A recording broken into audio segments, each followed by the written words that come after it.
എന്ന പാർട്ടിയെ സംബന്ധിച്ചിടത്തോളം അതൊരു കേഡർ പാർട്ടിയാണ്. അവരെ സംബന്ധിച്ചിടത്തോളം മുഖ്യമന്ത്രിയോ അല്ലെങ്കിൽ ഈ പ്രതിപക്ഷ നേതാവോ ഒന്നുമല്ല അവരുടെ പാർട്ടിയിലെ ഒന്നാമത്തെ വ്യക്തി. അത് അവരുടെ ജനറൽ സെക്രട്ടറിയാണ്. ജനറൽ സെക്രട്ടറി കഴിഞ്ഞിട്ടേ മറ്റാരുമുള്ളൂ. അവസാന വാക്ക് എന്നതും ജനറൽ സെക്രട്ടറിയുടെയാണ്. അങ്ങനെ ഇപ്പോൾ നിലവിൽ CPMൻ്റെ ജനറൽ സെക്രട്ടറി ആയിരിക്കുന്ന MA ബേബിനെ ഒരു പൂച്ചക്കുഞ്ഞിനെ തൂക്കിയെടുത്തുകൊണ്ട് പോകുന്ന ലാഘവത്തോടെ ഡൽഹി പോലീസ് തൂക്കിയെടുത്ത് ഉന്തിത്തള്ളി കൊണ്ടുപോകുന്ന കാഴ്ചയാണ് നിങ്ങൾ ഈ കണ്ടുകൊണ്ടിരിക്കുന്നത്. എന്തിനു വേണ്ടിയാണ് എന്ന് ഞാൻ പറയാതെ തന്നെ നിങ്ങൾക്കറിയാം. ഇപ്പോൾ പിണറായി വിജയൻ്റെ വസതിയിലും അതേപോലെ തന്നെ അദ്ദേഹത്തിൻ്റെ മകളുടെ ഭർത്താവിൻ്റെ വസതിയിലും കരിമിനൽ കർത്തയുടെ വസതിയിലും എക്സാലോജിക്കിൻ്റെ ഓഫീസിലും മറ്റുമൊക്കെ ഒരേ സമയം തന്നെ ED റെയ്ഡ് നടത്തുകയുണ്ടായി. അതിനെതിരെ ഡൽഹിയിൽ പ്രതിഷേധിച്ചതാണ്. അതാണ് വ്യത്യാസം. ഈ ശരീരഭാഷ നോക്കിയാൽ തന്നെ അറിയാം.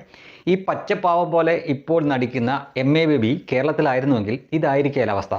ഡൽഹിയിൽ അറിയാതെ പോലും തൻ്റെ കൈ അവർക്ക് നേരെ ഒന്ന് ഉയരാതിരിക്കാൻ വേണ്ടിയിട്ട് അയാൾ തന്നെ കൈ ഇങ്ങനെ രണ്ടും കൂടെ കൂട്ടി പിടിച്ചിരിക്കുകയാണ്. അറിയാതെ പോലും പൊക്കിയ പണിയാണ്.